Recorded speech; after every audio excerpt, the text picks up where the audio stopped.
Bonsoir tout le monde et bienvenue à toutes et à tous pour le second temps de ce Mediapart Live qui, dans la foulée d'une série de manifestes et de tribunes ayant paru dans Le Parisien, dans Le Monde, dans le club de Mediapart, se consacre à la lutte contre l'antisémitisme, assez ratée comme assez possible ou nécessaire transformation si l'antisémitisme se reconfigure lui-même et à l'heure où une rescapée du Veldiv a pu mourir sur les coups et voir son corps brûlé à Paris en 2018, ce qui prouve au moins la persistance de violents préjugés antisémites. Une soirée qui se déroulera en 2 temps. D'ici 1 heure, on s'intéressera à la manière de mesurer et de lutter contre l'hydre antisémite, qu'elle soit ancienne ou renouvelée, on en discutera.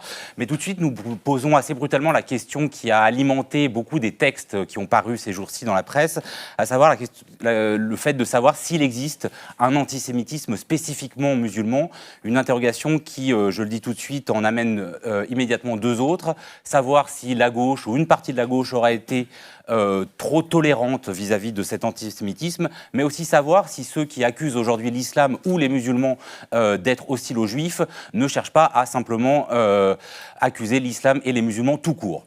Pour en discuter, 4 invités. Raphaël Enthoven, bonsoir. Bonsoir. Merci d'être là dans ce que vous avez pour vous peut-être un repère de l'islamo-gauchisme. Jamais de la vie, c'est un préjugé total. D'accord, ça tombe bien. À commencer par vous, on se tutoie dans le civil et ça fait suffisamment longtemps qu'on se connaît pour que je sache que ce n'est pas le cas. C'est vrai. Bon. Alors, je précise que vous êtes agrégé de philosophie, chroniqueur à Europe 1, dont je vous remercie de vous être levé très tôt, parce que vous vous levez donc très tôt, et que vous êtes un des signataires du manifeste contre le nouvel antisémitisme, où on avait des signatures qui allait de Yvan Rioufol, Pascal Bruckner ou Georges Bensoussan aux historiennes Annette Becker, Annette Vivorca, mais aussi Bertrand Delanoë ou Françoise Hardy. À vos côtés, Marwan Mohamed, bonsoir. Bonsoir. Vous êtes l'ancien président du CCIF, le collectif, directeur, excusez-moi, du collectif contre l'islamophobie en France, et vous êtes toujours militant associatif contre l'islamophobie. En face de vous, Claude Askolovitch, bonsoir. Bonsoir. Alors, vous aussi, vous vous levez tôt, puisqu'on peut vous entendre... Encore plus tôt. Encore plus tôt. Bon, on parlera des rivalités entre vous, mais après, puisque vous animez donc la revue de presse dans la matinale de France Inter, mais on peut aussi vous lire souvent sur Slate, et récemment dans un texte où vous avez dénoncé la logique dévastatrice du manifeste dont je parlais. Et pour finir ce tour de table, Mohamed Barjafil, bonsoir. Bonsoir. Vous êtes l'imam qui se dresse contre les bigots, selon le titre d'un portrait de vous qu'a récemment fait l'Express. Mais si vous êtes là, c'est notamment parce que vous êtes le signataire d'un texte qui est paru peu après le manifeste contre le nouvel antisémitisme. C'était dans Le Monde et ça s'intitulait « Nous, imams indignés, sommes prêts à nous mettre au service de notre pays ». On verra sans doute comment. Mais je commence avec vous, Marwan Mohamed. Vous avez réagi à la tribune, au manifeste contre le nouvel antisémitisme en publiant une tribune sur Mediapart, dans laquelle vous disiez « Il n'existe ni antisémitisme musulman, ni islamophobie juive ». Est-ce que ça signifie pour vous que l'hostilité envers les juifs n'est pas plus intense ou plus répandue chez les musulmans de France que dans tout le reste de la population ? Je dis 2 choses à travers ça. La première, c'est qu'il n'y a pas de conditionnement ethnoculturel ou religieux à la pratique de mauvais comportements. Et donc c'est ça la définition même d'un stéréotype raciste. La deuxième, c'est que les déclarations qui sont faites, y compris dans ce manifeste contre le nouvel antisémitisme, ne correspondent pas à la réalité sociologique et politique observée dans notre pays. Fort heureusement, on a des instituts comme la CNCDH ou l'INED qui réalisent très régulièrement des études, y compris sur les formes de criminalité raciste aujourd'hui. Et lorsqu'on regarde ces chiffres et lorsqu'on voit ces analyses, on se rend compte que les préjugés antisémites sont relativement stables pour certains dans la société. Et plus on se déplace vers l'extrême droite, plus cette stabilité est prononcée, y compris lorsqu'on parle de la question israélo-palestinienne. Donc il n'y a pas de surreprésentation observable, que ce soit dans les opinions comme dans les comportements, qui expliquerait ou qui décrirait ou qui justifierait une assignation problématique en direction des arabo-musulmans en particulier. Alors j'anime ce live avec Fabien Escalona qui a passé, il faut bien le dire, une grande partie de son week-end du 1er mai à essayer de composer les plateaux, notamment en essayant d'inviter Annette Becker et Annette Vivorca, mais on est très content d'avoir Raphaël Enthoven. Appelez-moi Plan B. D'autant que, voilà, appelez-moi Plan B. D'autant que moi, je ne suis pas le porte-parole de la tribune en question. Si je le suis, je l'ai signé, mais si je le suis, c'est un porte-parole critique. il y a des choses qui ne vont pas dans cette tribune. Je l'ai signé quand même, mais il y a des choses qui n'allaient pas dans cette tribune. Je peux le dire rapidement quand même, parce que c'est important. On est là, il faut penser contre soi-même. La phrase sur les Français juifs qui ont 25 fois plus de risques d'être agressés que des concitoyens musulmans est une phrase maladroite. On est en pleine compétition victimaire, c'est pas du tout le moment de dire ça. La référence au vote musulman, ou la référence au cynique vote musulman qui est faite dans la tribune, est à mon avis malheureuse. Alors, l'idée était de dire, voilà, la gauche serait muette face au nouvel antisémitisme. Spéculerait sur un vote musulman, voilà, etc. C'est un clin d'œil à Pascal Boniface qui développait cet argument au début du XXIe siècle, il y a longtemps déjà. C'est assez maladroit aussi. L'expression d'épuration ethnique, il vaut mieux être juif en France que homosexuel en Tchétchénie, je veux dire, donc il faut se faire attention aux mots. Mais en revanche, le mot de génocidaire qui n'est pas employé dans la tribune, moi je le reprends à mon compte pour désigner l'assassinat d'un juif parce qu'il est juif, si vous voulez. C'est pas la quantité qui fait le génocide. Et quant au nouvel antisémitisme, l'expression qu'on emploie dans la tribune est à mon avis peut-être fautive dans la mesure où, d'abord, l'antisémitisme se nourrit de lui-même et que le vieil antisémitisme rejoint le nouveau. Il n'y a qu'à voir comment Jérôme Bourbon, c'est-à-dire Rivarol, s'entend avec Dieudonné, par exemple. C'est l'extrême droite. Oui, bien sûr, c'est l'extrême droite, elle a vraiment tout à fait. Et puis aussi parce que ce nouvel antisémitisme donne raison, je crois, à ceux qui considèrent que l'antisémitisme est lié intrinsèquement au conflit israélo-palestinien, où j'ai tendance à voir plus un alibi de l'antisémitisme qu'une cause réelle. Cela dit, tout cela mis de côté, je désapprouve aussi, et j'ajoute encore une chose. Et j'ajoute encore une chose pour être tout à fait complet dans la critique, c'est que je trouve que l'appel à des autorités imaginaires qui viendraient condamner ou frapper d'obsolescence certains versets, comme le rappelle Claude dans sa tribune d'ailleurs, est absurde dans la mesure où il n'y a pas d'entité homogène qui puisse prendre cette décision et que ça n'aurait évidemment aucun effet sur des tempéraments radicalisés. Mais j'ai signé cette tribune parce que je crois qu'il faut être fou pour voir dans une tribune qui, par ailleurs, un crime dans cette tribune qui, par ailleurs, je crois, énonce quand même des évidences. Dire l'antisémitisme n'est pas l'affaire des Juifs, mais l'affaire de tous, est une chose, à mon avis, nécessaire à rappeler, que ce n'est pas un problème communautaire, c'est un problème universel. Dire la France sans les Juifs n'est plus la France. Dire que l'islamophobie est un mauvais mot qui empêche de lutter contre le racisme anti-arabe, on en était plus ou moins convenu d'ailleurs. Je ne sais pas si on se tutoie ou si on se vouvoie quand on se tutoie. Bon, on va dire qu'on se vouvoie. On en était convenu, je crois, vous et moi, quand on avait discuté de la pertinence même de ce mot. Dire que l'islamophobie est un mauvais mot n'est pas une absurdité, dans la mesure où il précise, moi j'y mettais une condition absolue, que l'islamophobie désigne une haine qui, elle, est véritable et contre laquelle il faut lutter. Et dire que l'antisionisme est parfois l'alibi de l'antisémitisme, pardon, c'est absurde de le systématiser parce que c'est pas toujours le cas, c'est vrai, mais le fait est que c'est parfois le cas aussi, et le nier est aussi absurde. Et enfin, dire qu'un juif est tué parce qu'il est juif est un scandale, me semble une évidence. Il y a là-dedans un certain nombre de choses que je voulais ratifier, qui me semblaient nécessaires. Vous avez déjà fait le bilan des limites et puis de ce qui je signe en critique, en lecteur critique. Évident. Non, la question juste précise qu'on voulait vous poser, c'est sur ce terme même de nouvel antisémitisme. Ouais. Vous êtes passé un peu vite. Comment vous le définissez? Quelle est sa nature? De qui il proviendrait, s'il provient d'un groupe en particulier? C'est quoi la nature de ce nouvel antisémitisme? Et qu'est-ce qu'il a de nouveau? C'est pas l'expression qui me convient le plus, un nouvel antisémitisme. Ce qu'il a de singulier, ce qu'il a d'inédit, ce sont ses interprètes. C'est-à-dire que c'est la disparité de ses interprètes. D'abord, il ne s'agit pas d'un antisémitisme musulman. L'antisémitisme musulman existe, comme l'antisémitisme catholique existe. Accuser un catholique d'antisémitisme, ça n'est pas faire du racisme cathophobe. Dire qu'il y a de l'antisémitisme musulman, ça n'est pas désigner tous les musulmans comme des antisémites. Je crois que c'est même le contraire, justement. C'est reconnaître quelque chose pour donner à chacun les moyens de lutter contre. Mais le nouvel antisémitisme est en l'occurrence un antisémitisme à la fois islamiste et politique, où l'on retrouve des gens qui viennent de l'extrême droite, Soral, Dieudonné par exemple, qui convergent et qui communient avec des gens qui, pour le coup, relèvent d'un islam qui est, à mon avis, un islam dévoyé. Je ne suis pas compétent, mais c'est un islam dont je veux penser qu'il est dévoyé, qu'il est caricatural et qu'il ne correspond pas à la lettre du texte, ou en tout cas qu'il la lie au premier degré, ce qui est bien dommage. Donc voilà, il y a là effectivement quelque chose, il y a un syncrétisme, quelque chose qu'il faut penser, et surtout, je crois, quelque chose qu'il faut reconnaître, dont il faut reconnaître la présence. Le texte que Marwan Mohamed a écrit est très intéressant sur cette question. Moi, j'ai le sentiment, alors, vous dites qu'il n'y a pas d'antisémitisme musulman, comme il n'y a pas d'islamophobie juive. Les arguments sont excellents, les textes cités sont éloquents, etc., etc. La réalité qui va derrière ça est tout à fait autre. Dire qu'il existe des musulmans antisémites parce qu'ils sont musulmans et des juifs islamophobes parce qu'ils sont juifs ne me semble pas une infamie ni une accusation générale. Ne pas le dire relève du déni. Non, la phrase « parce qu'ils sont juifs » ou « parce qu'ils sont musulmans, alors ils auraient des comportements fautifs envers des gens qui sont différents », c'est la définition même du stéréotype. On est dans un système qui a un état de droit où la responsabilité est une responsabilité individuelle.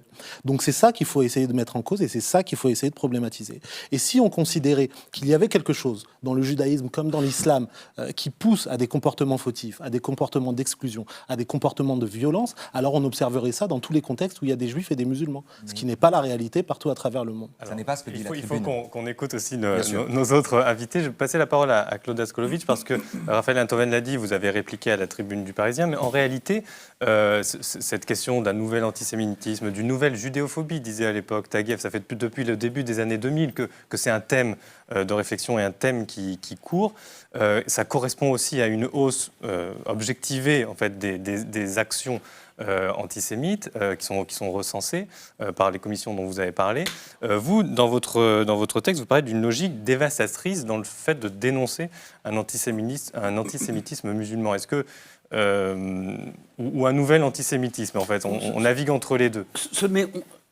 Après ce qu'a dit Raphaël Antoven, je serais partisan de laisser ce texte que beaucoup de gens ont signé sans l'avoir entièrement lu ou sans le revendiquer totalement, qui porte énormément la marque de son auteur principal, un homme qui s'appelle Philippe Val, qui est imprégné d'une très très vraie sincérité et de très très vrais débordements. Je propose qu'on laisse ce texte de côté, d'autant que la plupart les textes sont en vente libre. On peut cliquer et aller lire le texte de la tribune de Philippe Val, on peut me lire dans Slate, on peut lire Marouane, on peut lire tout le monde, on peut lire le texte excellent des imams emmenés par Tarek Oubrou. Voilà, tout ceci existe.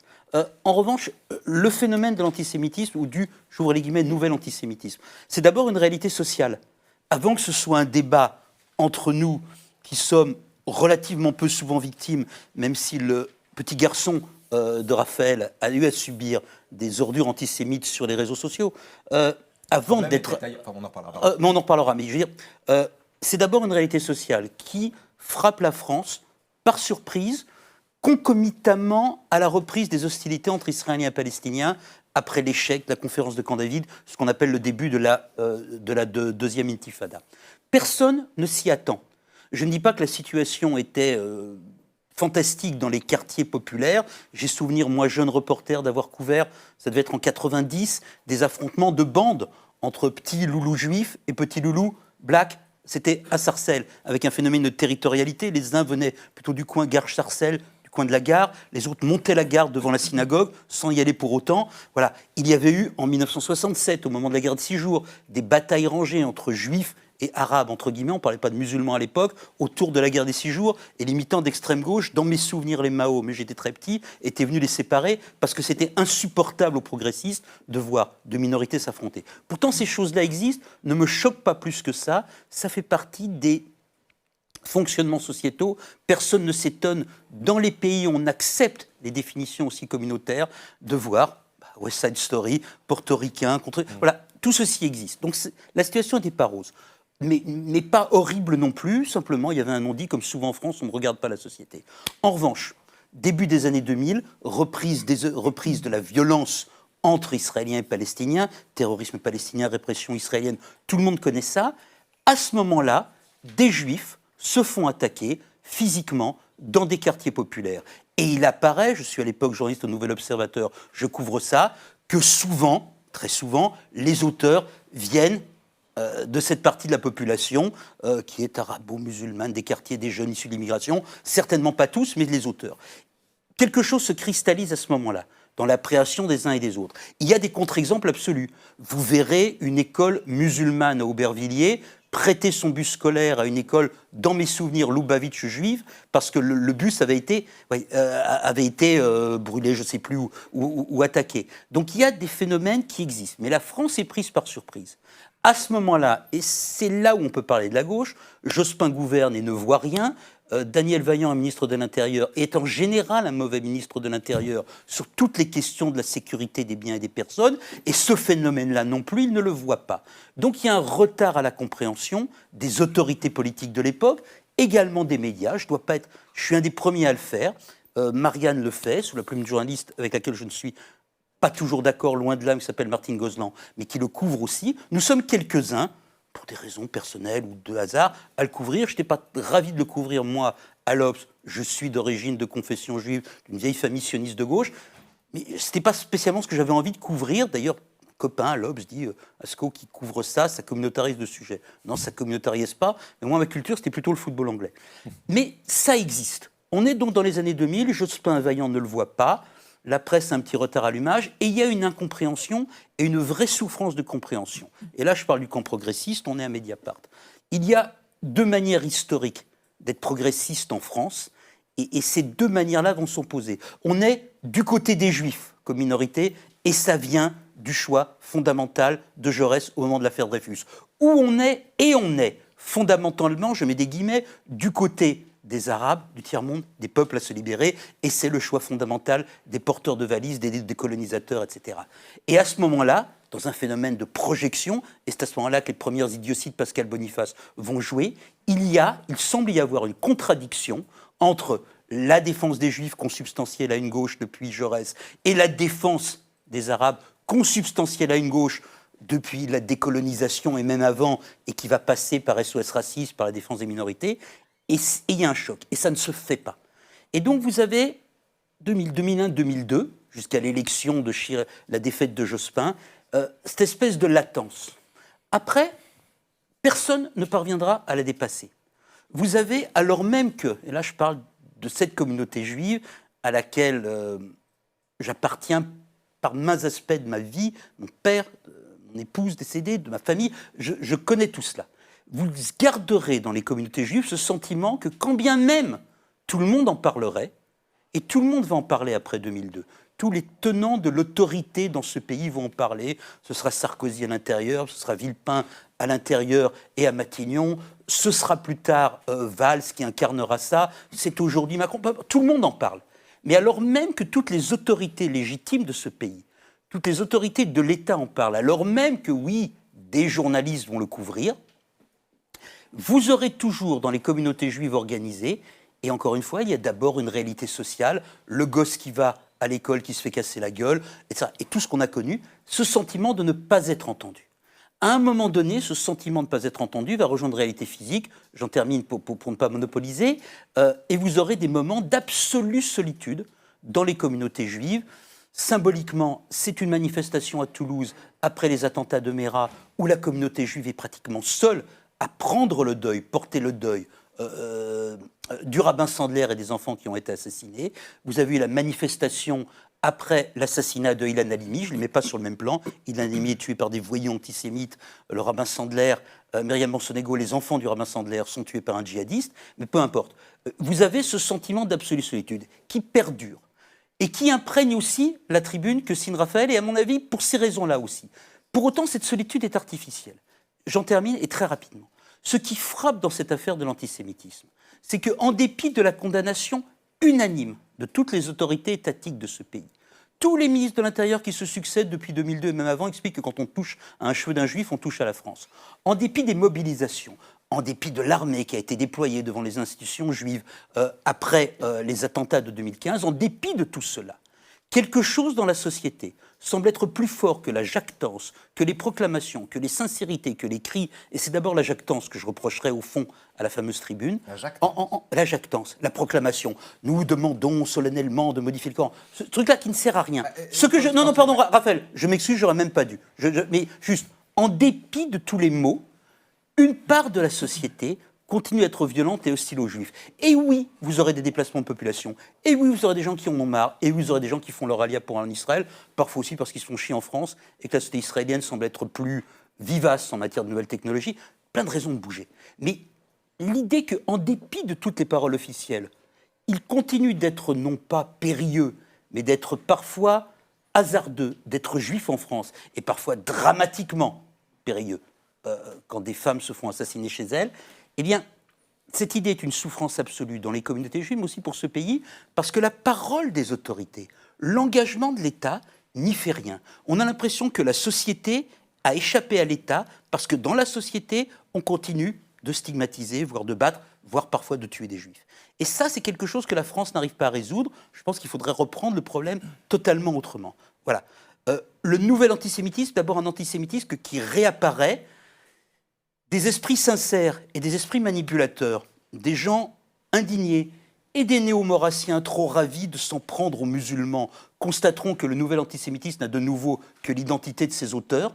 Il ne s'agit pas que de cela, il y a plein de choses qui se retrouvent. Mais avant tout, c'est un échec collectif de tous les porteurs d'autorité, et ça inclut les médias. Parce que c'est faux, il n'y a pas eu de silence. Il n'y a pas eu silence, il n'y a pas eu désaffection, il n'y a pas eu indifférence. Mais ça n'a servi à rien. Alors, je ne reviens pas au texte, puisqu'on a décidé qu'on avançait sur les vraies questions. Je reviens quand même au diagnostic, puisque c'est à partir de là qu'on peut espérer, si ce n'est, donc c'est pas briser le silence, mais en tout cas assumer collectivement une faillite collective. Je me tourne vers vous, Mohamed Bajarfil. Vous dites dans la tribune que vous avez signée avec d'autres imams dans le monde que vous voulez prendre votre part pour lutter contre l'antisémitisme. Est-ce que vous vous sentez quand même confronté, pour revenir à la question de départ, de savoir qu'évidemment il n'y a pas d'antisémitisme musulman, si on généralise comme ça, mais à un antisémitisme spécifique de la part de certains croyants? D'abord, j'ai été très attentif à ce qu'a dit M. Enthoven, notamment quand il dit qu'il ne croit pas, que c'était maladroit de leur part, en tout cas de l'auteur du texte initial, que de dire qu'il y a un antisémitisme qui serait foncièrement musulman. Le texte ne dit pas ça. Enfin bon, d'antisémitisme musulman. Le texte, il le dit, et je suis désolé de vous reprendre là-dessus, parce que ça va tellement loin que vous demandez que des textes, des versets du Coran soient frappés d'obsolescence, ce qui veut dire, encore une fois, que vous estimez que foncièrement, cet antisémitisme est nourri par des textes qui sont des textes fondateurs chez les musulmans, oubliant, et c'est ce qui est regrettable également dans cette tribune, dans ce manifeste, et surtout très révoltant, qu'il existe dans la tradition théologique musulmane, comme c'est le cas dans la tradition théologique juive et chrétienne, ce qu'on appelle des exégèses, et que ces dernières ont évolué, notamment des exégèses qui ont interprété ces versets auxquels ils disent faire allusion comme étant des versets soit abrogés, soit des versets qui ont été interprétés autrement. Est-ce que vous pouvez me donner une seconde? Je ne vous ai pas coupé tout à l'heure. Non, je veux pas. C'est parce que j'ai peur d'oublier ce que j'avais à vous dire. Mais allez-y, je vais m'en souvenir. C'est pas grave. Allez-y. Non, c'est juste sur cette question. L'ennemi, et là nous sommes d'accord, c'est le littéralisme. L'ennemi, c'est le fait de lire le texte au premier degré. Or, ce que le texte disait en réclamant qu'on les frappât d'obsolescence, ce qui n'a pas de sens dans la mesure où aucune autorité n'est fondée à le faire, c'était précisément d'inviter les croyants à lire les textes sacrés pour ce qu'ils sont, c'est-à-dire pour des merveilles, des métaphores, ce qu'on voudra, mais sûrement pas des prescriptions qui sont à prendre au premier degré. C'est dans cet esprit-là que ces phrases ont été écrites, ça je le sais, puisque pour le coup, je connais l'auteur et je sais dans quel esprit il les a écrites, et c'est la raison pour laquelle je l'ai signé. Vous reconnaîtrez que ça a été, pour le moment, maladroit. Mal interprété, c'est tout l'enjeu est une question d'interprétation. Non, c'est pas l'interprétation, parce que quand d'un côté vous dites qu'il n'y a pas d'antisémitisme musulman et que de l'autre vous justifiez l'existence de celui-ci en faisant référence à des textes qui sont ceux du livre auquel croit le musulman, je suis désolé, on ne peut pas ne pas faire le rapport, à moins qu'il y ait un problème de cécité. Je n'ai jamais dit qu'il n'existait pas d'antisémitisme musulman, je dis juste que parler d'antisémitisme musulman, ça n'est pas désigner tous les musulmans comme antisémites, c'est tout, c'est pas pareil. En tout cas,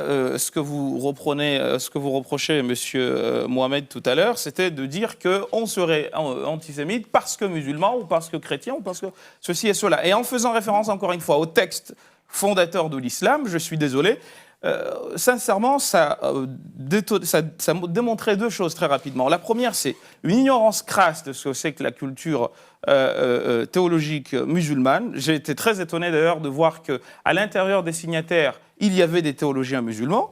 Je crois rêver, vraiment. Et j'aimerais sincèrement les avoir en face de moi et leur dire que finalement, allez lire l'Itran de Suyuti, qui est mort en 911, pour savoir que ça ne date pas d'aujourd'hui, ça fait plus de 500 ans. Et bien avant lui, il y a des exégèses du Coran. Donc, comment ça se fait qu'on peut vraiment, à ce point, être dépossédés de ce que moi j'appelle le SMIC, le savoir minimum indispensable à la conversation. Mais en l'occurrence, le SMIC, c'était la référence à Vatican II et c'était l'idée Mais avantageusement démontée, je dois dire, mais c'était l'idée quand même intéressante selon laquelle pour il y a eu une répondre autorité à la qui s'est question, prise à ça et je qui a ne vous ai permis pas ensuite coupé que la les textes parole soient tout à l'heure, mais interprétés. c'était en tout cas Je une me tais. manière Pardon. de vous montrer que c'était infondé et que c'était très maladroit. Et je me demande même si c'était pas voulu dans le but justement de faire en sorte que ça ne soit pas efficace, parce qu'il y a des gens qui travaillent. Le manifeste que nous avons signé, ce n'était pas en réponse à la tribune. C'est un manifeste que M. Oubrou a proposé, je pense, si ma mémoire est bonne, le 10 ou le 11 avril. Donc c'est bien avant que ça ne paraisse. Et c'était justement en réaction à l'idée que certains pourraient être tentés de penser que parce que en face il y a telle ou telle personne, ou parce que différente, eh bien une personne, parce que juive, pour ne pas tourner autour du pot, serait amenée à être frappée par un musulman ou je ne sais quoi, sur la base de textes musulmans. Mais moi, ce que je voudrais vraiment que nous disions là-dessus, c'est de dire la chose qui suit.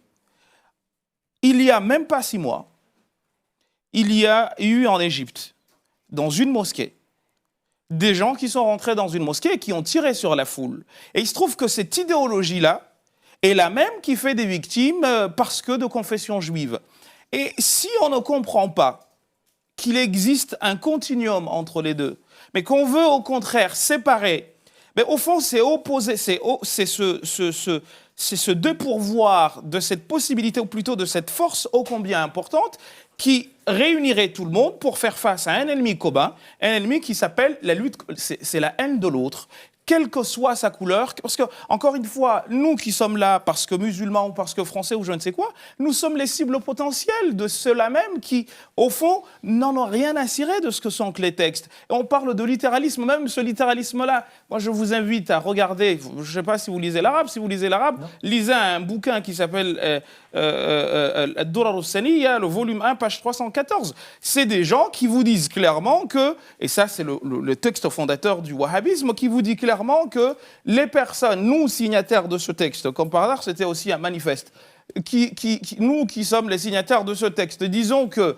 l'islam véridique c'est l'islam de Mohammed ibn Abdul Wahhab et que quiconque s'oppose à celui-ci doit être décimé, et c'était des musulmans qui allaient être tués. Et au fond, si on oublie de réintroduire, de réinjecter dans le débat ces données-là, mais on continue à vouloir que, eh bien, il y ait des gens qui s'en prennent aux juifs et qui garderaient les musulmans, c'est là où le problème se pose, et je pense que ça fausse le débat, et surtout, ça ne nous permet pas justement de faire corps pour lutter contre cette maladie. Claude Astrologiste, puis Marwan Mohamed, sans faire l'exégèse ni des textes coraniques, ni de la tribune. Juste faire un point, je pense qu'il faut à toute force séparer ce qui relève du terrorisme, donc ce qui s'est passé à Toulouse en 2012, ce qui s'est passé à Paris en 2015, et ce qui relève, encore une fois, de ce que je décris depuis le début des années 2000, d'hostilité, parfois physique, dont sont victimes des juifs dans des quartiers populaires, de la part de jeunes qui se sont eux-mêmes discriminés, la part de jalousie sociale, la part de préjugés, et ces préjugés antisémites vont conduire à la mort de Ilan Halimi. Si on n'est pas capable de séparer ce continuum sociétal en France, qui a rendu la vie amère, comme on dit dans les textes bibliques, pour beaucoup de juifs en France, qui ne s'y attendaient pas, et la France ne s'y attendait pas, et qui a nourri plein d'autres choses, du terrorisme qui effectivement nous frappe tous, alors on n'y arrivera pas. Ce qui a mis en grande partie des juifs, une partie des communautés juives organisées, en dehors de la réalité sociale du pays, c'est-à-dire des gosses qui sont plutôt scolarisés dans des écoles juives, et le sentiment de ne pas être compris, le sentiment de ne pas être entendu, c'est le harcèlement, non pas l'épuration ethnique, mais le harcèlement un peu continuel, augmenté dans sa perception par les réseaux sociaux, par le bouche à oreille. Mais j'ai de la famille un peu partout en France. La fameuse, et j'en arrête après, la fameuse école Otsar HaTorah, endeuillée par Mohamed Merah. Je l'ai connue, j'avais des gosses de ma famille qui étaient élèves. Bien avant Mohamed Merah, il y avait des vigiles devant cette école. Pas par peur du terrorisme, parce que des petits loulous, des quartiers, venaient emmerder les juifs. Ils disent pas les youpins, mais c'était ça à la sortie de l'école. Et c'était vrai de plein d'écoles juives en France. Et j'avais des gosses que je connaissais qui, bien entendu, à force de se sentir dans cette réalité assiégée, développaient des propos anti-arabes, on ne disait pas islamophobes, qui étaient juste insupportables et compréhensibles. Maintenant, ils ont grandi, ils vont très bien. Ce sont d'excellents citoyens français qui aiment tout le monde, ou israéliens qui aiment tout le monde. On grandit toujours, et on est résilient quand on est jeune. Mais ce que je veux dire, c'est que la première chose qui a fracturé la société française, notamment autour des communautés juives, c'est cela. L'espèce de voyoucratie qu'on n'arrive pas à juguler parce que ça se reproduit. Après, c'est devenu horrible quand la voyoucratie a tué. Après, c'est devenu encore plus horrible quand la voyoucratie a tué en disant Allah Akbar, qui est une prière, une invocation divine. Avant tout, je pense à Madame Lucie Sarah Attal-Halimi. Mais au point de départ, il ne s'agit pas de terrorisme. Le terrorisme est paradoxalement ce qui va réintégrer les Juifs dans un deuil commun quand les Juifs, pardon, et j'en termine, quand les Juifs de l'hypercachère seront tués concomitamment aux journalistes et employés et policiers de Charlie Hebdo. Mais la séparation, la souffrance d'une part des communautés juives dans ce pays, le sentiment de ne pas être entendu, ça vient d'avant. Et c'est quelque chose qui continue. Vous ne pouvez pas comprendre l'exagération qu'il y a souvent dans les propos de la communauté juive. Cette montée au créneau, toujours plus à droite, ou toujours plus laïcard, ou toujours plus hostile dans la discussion au droit ou à la dignité des musulmans, si vous n'avez pas en tête cela, ce sentiment d'avoir été séparés, sans doute exagéré, mais pourtant partant d'une réalité sociale. Alors, et pour le coup, je l'ai couvert depuis très longtemps. Et on ne comprend rien, pardonnez-moi, si on le mélange avec la question du terrorisme, qui, elle, paradoxalement, nous rassemblerait. Alors, justement, vous vous séparez du terrorisme, je crois que vous avez employé l'expression de jalousie sociale. Et certains chercheurs qui travaillent sur ces questions-là disent peut-être que ce n'est pas un nouvel antisémitisme, mais en tout cas une nouvelle forme qui voit certains groupes minoritaires, en tout cas certains jeunes désaffiliés de groupes minoritaires, qui s'en prennent à un autre groupe minoritaire, en l'occurrence les Juifs, en considérant que eux, ils seraient intégrés et quelque part, ils auraient acquis des privilèges, les mêmes que les Occidentaux, entre guillemets. Est-ce que ça, Marwan Mohamed, vous le voyez aussi? Est-ce que c'est pas pour le coup quelque chose de spécifique et qui est évidemment tragique de cette lutte entre groupes, vous le disiez tout à l'heure?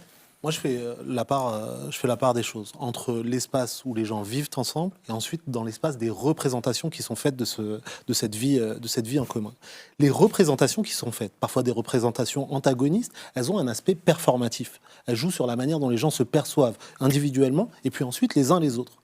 Quand on parle, par exemple, et qu'on construit une catégorie sur la base ethnoculturelle ou sur la base religieuse, et qu'on assigne une nature problématique à cette catégorie, c'est ça le début du racisme. Et c'est ça qui explique que on peut parfois se pavaner en se revendiquant d'une forme d'universalisme qui ne voit en fait les couleurs et les religions que lorsqu'il s'agit de les construire comme problème.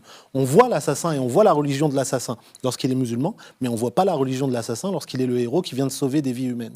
On voit l'assassin et on voit la couleur de sa peau lorsqu'il est un problème, mais on a du mal à voir les millions de personnes qui, chaque jour au quotidien, participent à la vie de ce pays. Je coupe Marwan un instant. Il est fou qu'on n'ait pas célébré comme héros français Ahmed Merabet, policier tué par les assassins, par les frères Kouachi, les assassins de Charlie Hebdo, dont une partie des femmes de la famille portent le foulard musulman, dont le frère suppliait la société française de renoncer à l'islamophobie. Aucun officiel n'était à l'enterrement de Ahmed Merabet. Il n'était même pas cité dans le fameux discours de Manuel Valls ce jour-là. L'oubli d'Ahmed Merabet, héros français, policier, musulman, d'une famille manifestement suffisamment pratiquante pour que sa maman, je ne sais plus, porte le foulard, est effacé de l'histoire. Et que le musulman incarné soit l'assassin et pas le policier héros est un énorme problème. Je fais partie des gens pas si rares qui pensent que l'antisémitisme et l'islamophobie sont deux réalités permanente de notre vie quotidienne depuis une quinzaine d'années. Pardon Marwan. Ça va même plus loin que ça. C'est-à-dire que lorsqu'on regarde sur le plan statistique, il y a une corrélation très forte entre des comportements antisémites et des comportements islamophobes. On voit donc qu'il n'y a pas plus ressemblant à un antisémite qu'un islamophobe. Et c'est ça qui explique aussi la stabilité des préjugés et des rejets de l'autre à travers aussi des comportements. Maintenant, il faut essayer de dézoomer et prendre un tout petit peu de perspective. On voit des communautés qui sont des communautés minoritaires et qui sont victimes et qui sont la cible de formes de racisme contemporaines qui sont malheureusement très actives et qui se traduisent par des comportements d'exclusion, des comportements de violence, des comportements de marginalisation. Soit on antagonise ces communautés et au bout du compte on va créer la guerre des identités à travers ça, soit on a un traitement égalitaire des questions de racisme aujourd'hui et là on crée des passerelles, on crée des liens, on crée des plans d'action qui vont permettre de juguler ces phénomènes et c'est dès lors beaucoup plus facile d'inclure des gens dans les mobilisations dès lors qu'on ne les a pas construites comme un problème. Aujourd'hui, je vois à chaque manifestation contre l'antisémitisme ou à chaque événement contre l'antisémitisme, des gens qui sont en train de compter dans la foule, est-ce qu'il y a des sous-chiens, des non-sous-chiens, des arabes, des noirs, des musulmans? Mais si le titre même de la manifestation manifestations et la construction politique même de ce qui est censé être la représentation de l'antisémitisme les construit eux comme un danger, les construit eux comme un problème, alors même qu'ils ils font l'objet d'un déni des discriminations qui les visent, de la condition sociale qu'ils traversent au quotidien, c'est pas surprenant dès lors qu'ils ne souhaitent pas s'y associer, tout simplement. L'imputation, pardon, alors là pour le coup on n'est pas d'accord, l'imputation d'islamophobie qui est faite à cette tribune est absurde. C'est absurde. C'est la définition même. Construire une catégorie. C'est exactement ce que la tribune ne fait pas. Ça c'est précisément ce qu'elle fait. Non, alors avec votre permission, je vais juste vous dire en quoi, à mon avis, c'est le cas. Parler d'antisémitisme, ce que la tribune désigne en l'occurrence, c'est le fait qu'il existe dans l'islam, chez les musulmans, un certain antisémitisme qui est lié aussi à une culture, à un usage, à des paroles qu'on a entendues, etc., etc. Comme il existe dans d'autres milieux des espaces, des terrains propices, si vous voulez. Le dire n'est pas un crime. Non, je ne le lis pas. Non, je ne le lis pas à la culture. Je dis juste que c'est dans la culture, dans l'expression. Je dis que ce sont des univers, à l'intérieur desquels, quand un enfant grandit dans un univers où il entend ça l'arabe, où il entend il grandit dans un espace où ces paroles-là se disent. Que ces paroles-là soient liées parfois à une culture qui se vit elle-même comme antagoniste, c'est une réalité. Il y a de l'antisémitisme de ce côté-là des choses, comme il y a de l'islamophobie de l'autre côté. Ça, c'est le premier point. Tu es en train d'inventer l'islamophobie juive maintenant et ce genre. Non, comment est-ce que tu peux assigner ces catégories-là au lieu de mettre les gens en situation de responsabilité? Mais c'est précisément parce qu'il faut les désassigner. Ce qui se passe dans cette accusation est absurde puisqu'elle permet elle discrédite le propos en fait. Elle le disqualifie complètement. Raphaël, est-ce que tu m'autorises juste une seconde? Non mais donnez-moi la possibilité de finir. Non mais tout à l'heure, je par respect, vous m'avez coupé. Non, pardon, Raphaël. Le seul point problématique, et j'en arrête, c'était une phrase qui était mal tournée, qui expliquait qu'en gros, on ne parlait pas dans les médias de l'antisémitisme parce qu'on parlait trop de l'islamophobie. Et c'était ce balancement-là qui était absurde. Mais comme Raphaël l'a dit tout à l'heure, à mon avis, on devrait laisser la tribune et avancer parce qu'on est tous plus ou moins de bonne volonté ici. Dans la mesure où la bonne volonté consiste précisément à prêter à son interlocuteur, en l'occurrence les auteurs de la tribune, les vertus qu'ils ont, c'est-à-dire précisément d'être antiracistes et de vouloir lutter contre le racisme. Pourquoi tu défends une tribune que tu as dit être parce que moi, quand je critique, c'est une forme du respect. C'est que chez moi, la critique est une forme du respect. En l'occurrence, il y a des défauts dans ce texte, mais ces défauts n'en épuisent pas l'essentiel, et l'essentiel, c'est l'universel qui est à l'œuvre dans ce texte. Et donc, je le défends pour cette raison, et j'y tiens, et je n'aurais pas signé ce texte s'il y avait eu un atome, à mon sens en tout cas, d'islamophobie là-dedans. La deuxième chose à dire, et qu'on ne rappelle pas suffisamment, c'est à quel point islamophobie, encore une fois, est un mauvais mot. C'est un mot qui désigne une haine véritable, mais qui la désigne maladroitement, qui indexe la haine d'un peuple, qui indexe la haine d'une communauté sur la haine d'une religion et qui, à cet égard, paralyse le débat. La troisième nuance sur l'antisémitisme, on peut dévoyer tous les concepts, on peut les dévoyer de leur sens initial. C'est un très mauvais mot. Les gens choisir les mots qu'ils utilisent pour désigner la forme d'oppression dont ils s'estiment victimes et respectons leur choix. Non, parce que tu remets en question la catégorie d'antisémitisme maintenant. Je remets en question le mot d'islamophobie. On est en plein dans cette folie qui fait que quand on commence à parler d'antisémitisme, on finit par parler de l'islam en France, d'avoir un débat de casuistes sur l'islamophobie. Mais pardonnez-moi, vous êtes pour le coup, assez co-responsable. Ça n'a pas de sens. En revanche, mais c'est là où tout a été. Je peux pas laisser dire ça, pardon, ça va pas. C'est là où tout a été buggé en France. C'est que concomitamment à l'antisémitisme est née l'islamophobie.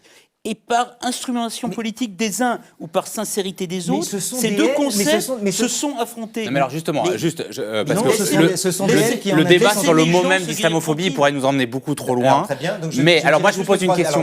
Une question où on part de la tribune. Un point à donner. Je vous donne la parole pour commencer, mais je voudrais bien que vous me répondiez tous à cette question, parce que là on a que des gens qui me disent qu'ils sont antiracistes et qui sont contre le terrorisme, évidemment, et qui veulent lutter contre le terrorisme sincèrement. Simplement, peut-être pas avec les mêmes méthodes, j'aimerais bien qu'on y vienne ensuite. Et moi, ce que je ne comprends pas à ce moment-là, c'est pourquoi, et on le voit là à travers votre débat sur le mot islamophobie, ces personnes-là emploient des voies si séparées. Est-ce que c'est parce que par rapport à ce que disait Marwan Mohamed, on a deux minorités qui sont victimes de racisme et de discrimination, mais c'est pas forcément les mêmes. C'est-à-dire que les musulmans sont victimes de discrimination, notamment de politiques publiques, tandis que les juifs sont victimes de préjugés venant de secteurs, de segments de la société, et que donc on ne lutte peut-être pas de la même manière contre des racismes qui sont... Ce sont moins des préjugés que des violences. Le sujet, c'est le passage à l'acte. Personnellement, en tant que juif, on peut des dire préjugés qui mènent à des violences. tout le mal de moi que l'on veut, y compris dans les réseaux sociaux, tant que ça ne tourne pas à la violence, c'est parfaitement vivable. Ce qui a perturbé profondément l'équilibre social français il y a 15-17 ans, c'est quand la violence est arrivée. Ce qui est extrêmement perturbant en matière d'islamophobie, je vais arrêter ces parallèles, c'est quand il y a eu une exclusion sociale de fait, notamment des femmes portant foulard, et que parfois ces femmes sont également agressées, se font cracher dessus. C'est quand il y a un passage à l'acte, une coercition physique ou sociale que cela change. Les mots, en réalité, comme disait Shakespeare, c'est pas grand-chose. Non, mais le physique est essentiel. L'essentialisation produit le passage à l'acte. De la même manière qu'il est grotesque d'attribuer à l'antisémitisme toute opinion critique sur Israël, ce qui serait vraiment absurde et priver le débat, et ce qui ferait de moi un antisémite patenté, c'est de la même manière que c'est absurde. Il est absurde aussi, pour des raisons qui sont bizarrement les mêmes, d'attribuer à l'islamophobie toute critique, par exemple, du voile musulman ou toute défense de la laïcité qu'on percevrait, qui serait perçue par le camp d'en face, qui se vivrait comme le camp d'en face, comme une défense islamophobe. Le problème, c'est le procès d'intention. C'est pour ça que les mots sont importants. Le problème, c'est que quand une parole est formulée et quand une main est tendue, maladroite, deux doigts d'une main, si vous voulez, une main tendue, une main maladroitement tendue, immédiatement, la réponse est, au lieu de saisir cette main ou les deux doigts qui sont tendus, c'est de répondre, mais non, ceux qui vous tendent la main, en l'occurrence, vous détestent et c'est une main qui vous gifle. C'est une main qui vous... Non, Claude, attends, je vais finir. Non, je vais finir. Yvan Rioufol, main tendue aux musulmans. Non, mais Claude, je te fais pas le procès des gens qui t'approuvent ou qui te lisent. Tu peux pas dire ça. Mais là, c'est un co-signataire. Vous parliez des mots tout à l'heure, cher monsieur, et je suis d'autant plus étonné que vous vous intéressiez aux mots en voulant, encore une fois, empêcher la personne qui vit une situation de nommer la situation comme elle la vit. À quel moment j'ai dit une chose pareille ? Vous dites que l'islamophobie... Non, je dis que le mot n'est pas bon pour désigner la haine qui est véritable. Mais aucun mot n'est bon pour rien. Non, en l'occurrence, le mot est mauvais pour... l'exégèse du mot islamophobie. Ça n'a aucun sens. Parce que c'est le vrai sujet. Mais ce que vous disiez, en revanche, est très sujet. intéressant quand vous parlez de la notion de procès d'intention. Parce qu'en réalité, le procès d'intention, on le vit... depuis tout à l'heure. Non, pas du tout, pas à vous. Parce que je pars de ce que la tribune a dit, quand, encore une fois, et je vous le dirai jamais assez, vous dites d'un côté, il y a un antisémitisme musulman, et de l'autre, vous demandez à ce que des versets du Coran, qui se trouvent être le livre de référence des musulmans, soient frappés d'obsolescence. Je suis désolé, vous ne pouvez pas dire qu'il y a... vous ne pensez pas. Parce que dans un cas, dire qu'il y a un antisémitisme... Si, je suis désolé, ça n'a aucun sens pour moi. Mais non, ça n'a pas aucun sens. Passons à autre chose. Non, on ne va pas passer à autre chose, parce que je ne peux pas vous laisser dire ça. Dire qu'il y a un antisémitisme musulman, ça n'est pas dire que tous les musulmans sont antisémites. Ça, c'est la première chose. Et s'en prendre au verset, c'est en appeler au refus d'une lecture littérale. Il y a là-dedans ces deux assertions que je vous présenterai en tête-à-tête, vous les approuveriez l'une et l'autre. Non, pas du tout. Parce que vous saviez pertinemment, dès le départ, avant de signer, qu'il existait des exégèses et qu'il y avait des gens qui travaillaient bien avant. Mais de mes voeux, je les invite dans mes émissions. Vous étiez tous d'accord au début de ce débat pour dépasser la tribune. Ma question, elle est pourquoi alors qu'on devrait être dans un front des minorités, d'après ce que vous nous dites, Marwan Mohamed, on est dans une concurrence des victimes? Alors, d'abord parce qu'on a énormément de mal à prendre du recul et à être dans une situation d'empathie et de comprendre que les formes d'intolérance qui visent les uns alimentent les autres. Donc on a l'impression, et c'est l'une des formulations problématiques que Raphaël a évoquées tout à l'heure, quand on dit les juifs ont 25 fois plus de chances d'être agressés que les musulmans, on a l'impression, par construction, que plus il va y avoir d'agression des uns, moins il va y avoir d'agression des autres, et que d'abord cette statistique est totalement fausse, et puis ensuite, donc il y a ce jeu par construction et de concurrence victimaire. Donc il faut sortir de ça et identifier la réalité phénoménologique des problèmes. Claude a précisé tout à l'heure que les discours, au bout du compte, ont un effet parfois incitatif et performatif. La réalité statistique, c'est que les discours et les menaces sont en net décrue pendant les 15 dernières années. Mais les actes violents, eux, ceux-là, sont en progression. Tandis que les stéréotypes et les préjugés sont relativement également stables. La réalité de l'antisémitisme, elle est une réalité de stéréotypes et de discours haineux, elle est aussi une réalité de violence. Et la réalité de l'islamophobie, c'est la construction d'un problème d'exclusion et de discrimination de de masse. Et on évoquait à l'instant la question du foulard. On est 6 hommes ici sur ce plateau à identifier la condition de femmes qui ne sont pas là pour témoigner et dont le problème majeur est un accès à l'éducation, est un accès au travail. Peut-être qu'en leur donnant la parole à elles et en les mettant en situation, on va dépasser ces polémiques textiles dans lesquelles on a été bloqué pendant les 30 dernières années. Moi-même, Bajrafil, j'aimerais bien savoir, vous, on sait évidemment que les musulmans de France ne sont pas comptables des actes de Daesh. Mais néanmoins, dans la tribune des imams que vous avez co-signée, vous dites bien que certains représentants de l'islam de France dont vous faites partie peuvent avoir un rôle, en tout cas pour lutter contre l'islamisme tel qu'il est véhiculé par l'islam djihadiste radical. Concrètement, comment ?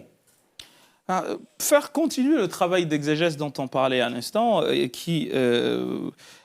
même si M. Antoven ne le reconnaît pas, se trouvait être mis à mal dans la tribune ou par la tribune. Mais on en discutera bien entendu juste après.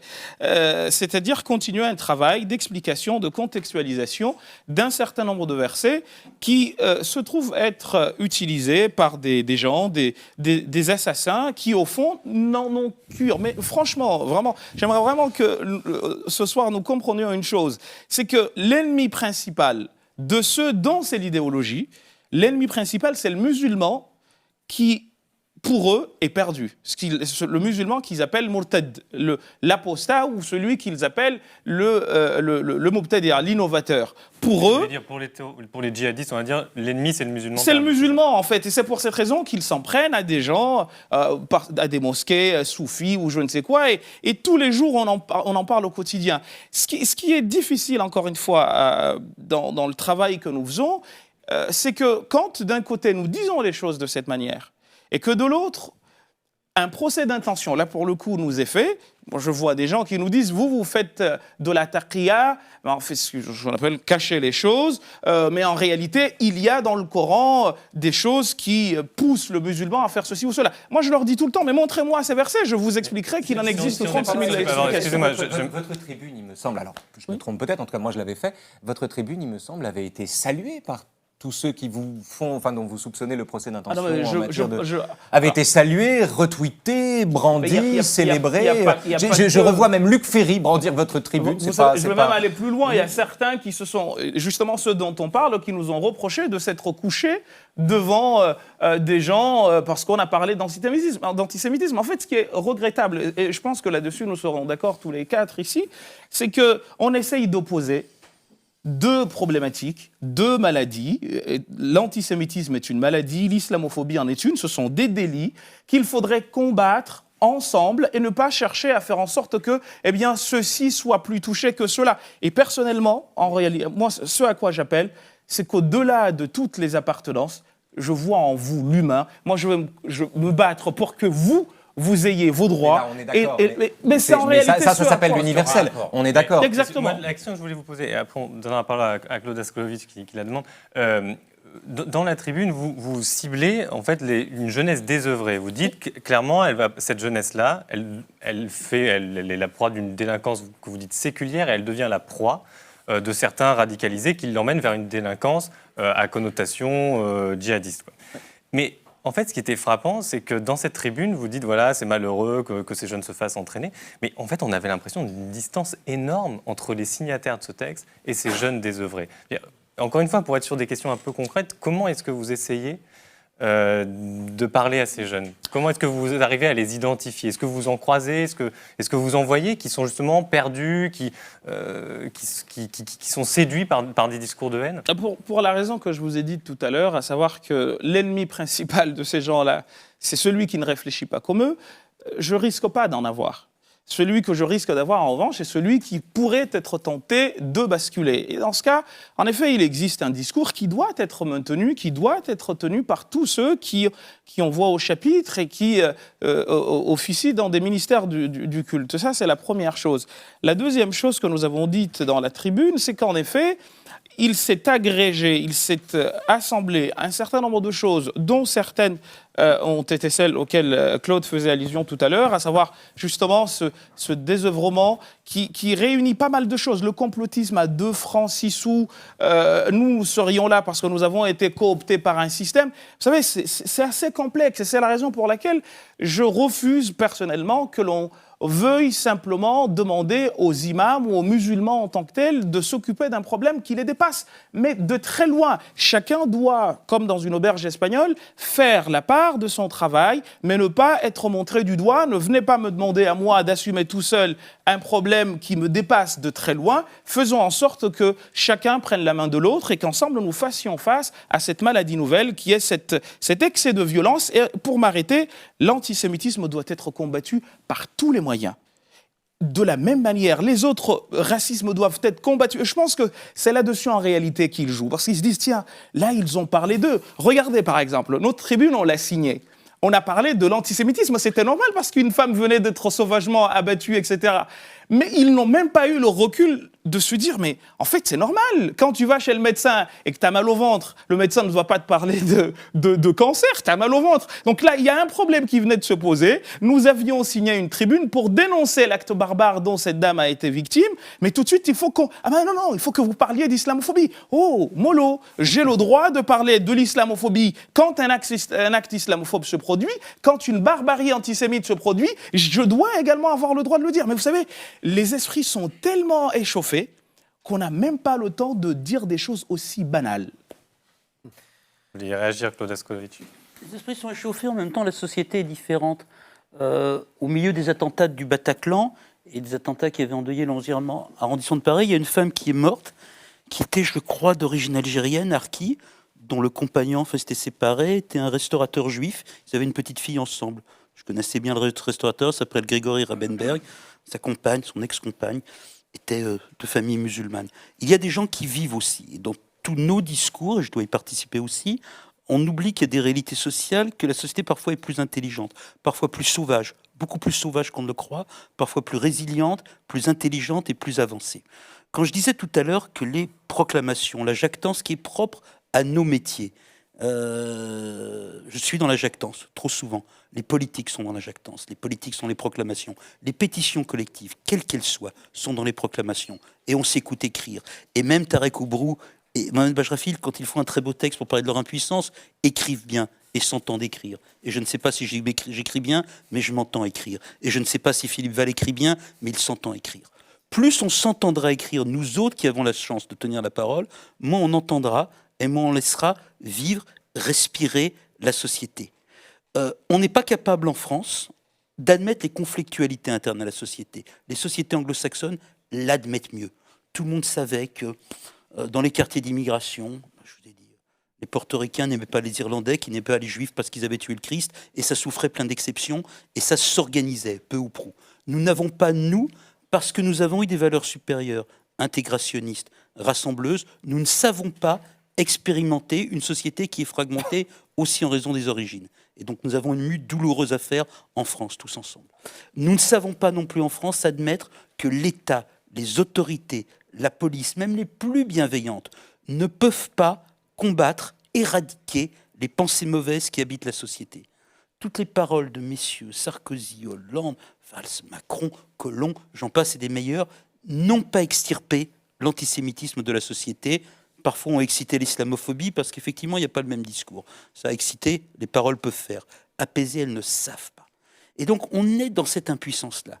Si nous ne sommes pas capables d'admettre que oui, des violences antisémites vont continuer parce que le mal est entré dans la société, alors on ne pourra même pas les combattre. Je ne crois pas à l'idée de combattre, proclamer en avant-marche. C'est le kitsch de Kundera, ça nie la mort, ça nie le mal. On n'y arrivera pas. En revanche, je suis persuadé d'une chose. J'avais donné cet exemple très minoritaire d'une école musulmane qui, au tout début des agressions antisémites, avait prêté son bus à une école juive. Je crois profondément à la communautarisation de ces problèmes, pas au sens des communautés d'origine, mais au sens des communautés de quartier. Nulle synagogue n'est mieux protégée que par son quartier elle-même. La synagogue de Garges, c'est très compliqué d'être juif à Garges-les-Gonesse. La synagogue est au cœur d'un quartier populaire. Le matin, ça va, les petits loulous sont pas réveillés. Parfois, l'après-midi, c'est moins bien. Nul ne pourrait mieux protéger la synagogue de Garges-les-Gonesse, par exemple, que la population elle-même de Garges-les-Gonesse. Et si on ne retisse pas du lien social, des communautés, des sentiments d'appartenance territoriaux, l'idée que chacun est responsable des autres, ce qu'on appelle le communautarisme positif, alors la France n'y arrivera pas. Le problème, c'est que ce communautarisme positif-là n'est pas dans notre culture française. Nous ne savons pas faire. Nous croyons que l'État va nous sauver. Ni l'État, ni les pétitions, pardon Raphaël, ni les plus beaux textes du monde ne nous sauveront. Je n'y prétendais pas. Je crois en revanche que des paroles peuvent apaiser. Il existe des paroles qui apaisent, il existe des paroles de sagesse qui sont reçues comme telles et Mais qui nous peuvent essayons apaiser. ce soir. Je ne crois pas que ces paroles soient en général ces grands moments de communion où chacun se déclare frère au moment où il y a une tragédie. Je ne suis pas sûr que ce soit là qu'on produise de l'apaisement. Je pense qu'on produit de l'apaisement quand on crée les conditions d'une engueulade qui n'est pas une offense. Et que la seule possibilité de l'apaisement, c'est la possibilité d'une dispute à l'intérieur de laquelle on ne soupçonne pas l'autre, si vous voulez, d'en vouloir au premier. En gros, c'est quand on se frappe à hauteur de cerveau. Voilà, c'est la boxe qui apaise. Non, Claude, laisse-moi finir, après tu m'interromps. Mais nous ne sommes pas concernés par ça. Le deuxième point. Parce qu'on arrive vers la fin. Le deuxième, Pardon. oui, justement, donc je finis. Je m'excuse pour ce populisme. On s'excuse pas soi-même. La deuxième Je tiens à chose, c'est m'absoudre. vas-y. La deuxième chose que je voulais dire, c'est que combattre ces haines, c'est les reconnaître. Les reconnaître, c'est aussi les reconnaître dans ce qu'elles peuvent avoir de différent. Les distinguer, ça n'est certainement pas les hiérarchiser, à aucun moment et en aucune façon. Mais les distinguer, oui.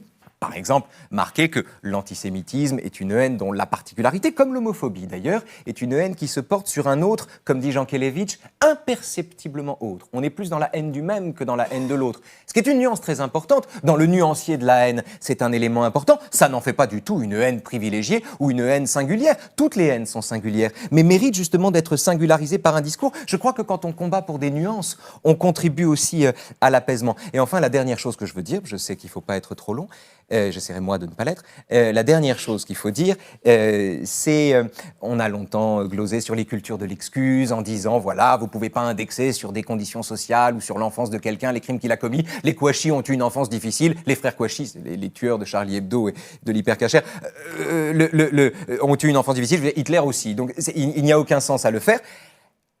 Néanmoins, tenir compte du contexte social, des terrains, des lieux, des terrains propices, etc., ça fait partie de la réflexion, mais ne pas oublier qu'on est en présence d'idéologie, voilà. Qu'on est en présence d'idéologie et que, pour le coup, on ne peut pas réduire une idéologie à coup d'arguments. On ne peut réduire une idéologie qu'en facilitant la discussion, et on ne facilitera la discussion qu'en évitant les procès d'intention.